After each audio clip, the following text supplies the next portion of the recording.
Hey there, this is Gabriel Barafado from GB Voice Academy, your voice coach to get you that much closer to the American accent. So in this video, I want to focus on a particular American sound that a lot of my accent reduction clients are having problems differentiating with, which could result in having an intention of one word sound like another word. I can't.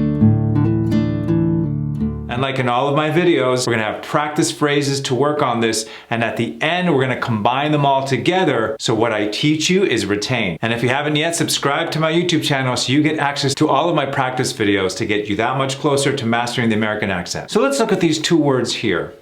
Can, can't.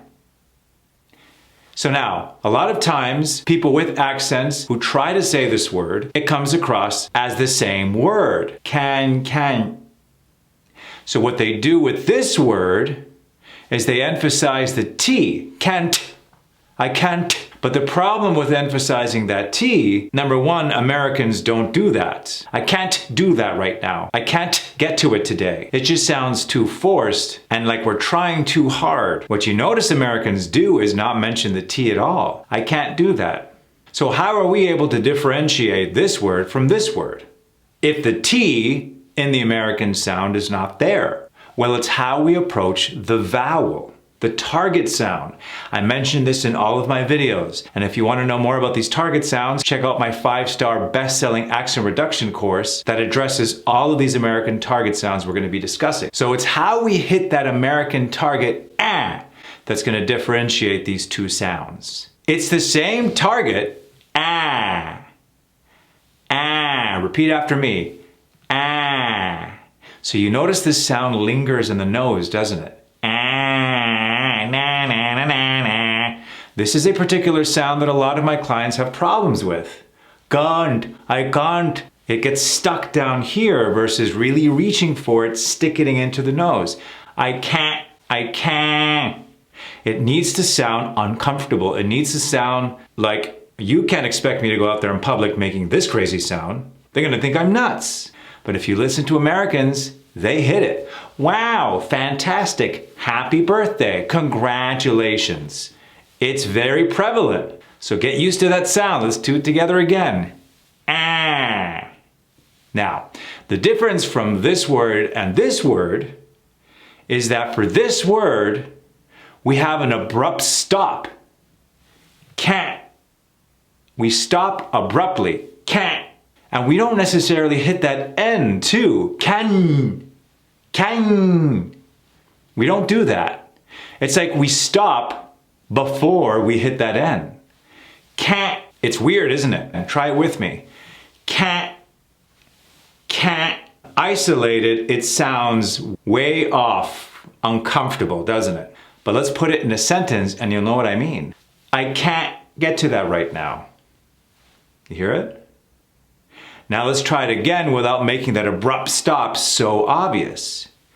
I can't get to that right now. Versus this word, can. So here we're hitting that exact same American sound, but we're not abruptly stopping. We're lingering a little more in that sound. Can. And we do pronounce that N. Can. Not too hard though. Remember, like a lot of the videos I have on this channel, I always preach that we emphasize the American target sounds, not so much the consonants. I know in some languages we do put a lot of emphasis on consonants, but for the American sound, with the exception of the sound, which I consider a target. So in this word, we linger in that sound. Can. It's more of a smoother transition into that n sound versus can.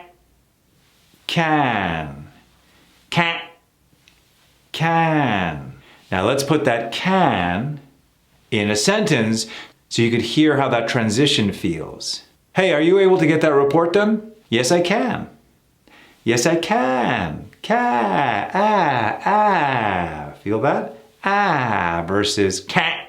Now, let's go through some combinations using this word and this word in the same sentence so you could really hear and feel the muscles required to make these sounds. Because like I say in all of my videos, this is more of a physical endeavor than anything. It's like going to the gym. We're working out muscles in this video over and over again. So when you need to produce it, it'll be there. It'll be in your muscle memory. Here's an example. He can't drive versus he can drive.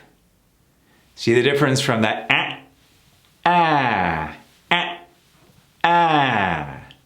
Good. Let's go on to the next one. They can't eat that. They can eat that.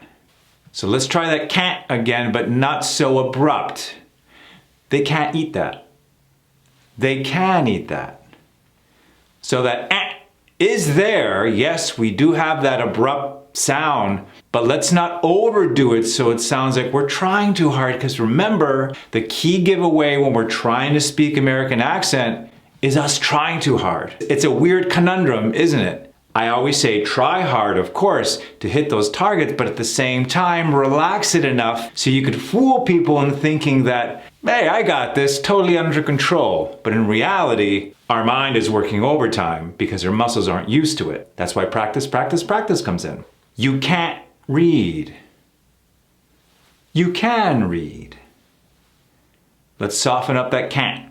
You can't read. You can read. You feel that? Feel that flow of that can versus the of the can't? She can't cook eggs. She can cook eggs. Good. I can't give up. I can give up. I think you're starting to get that flow now. Very good. We can't sing. We can sing.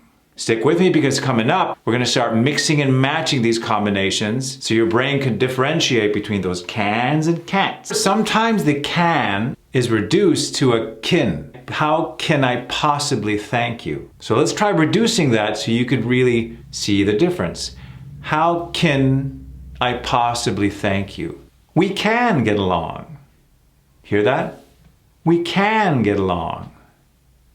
It's a nice smoother transition versus can't get along. Now let's reduce that can to that kin I was telling you about. We can get along. So it really depends on the rhythm of that word. If you're putting the emphasis on the can, then that's when you have that sound. We can get along. But if the emphasis is not on that word, then it's reduced into a kin. We can get along. We can get along. See how important that rhythm is? Because it would sound weird if I said, we can get along. You hear that? That's why you really have to pay attention to the rhythm. We can get a reservation. I'm lingering on the can word. We can get a reservation. Now let's do it again and not put the emphasis on that word. We can get a reservation. We can get a reservation. Can.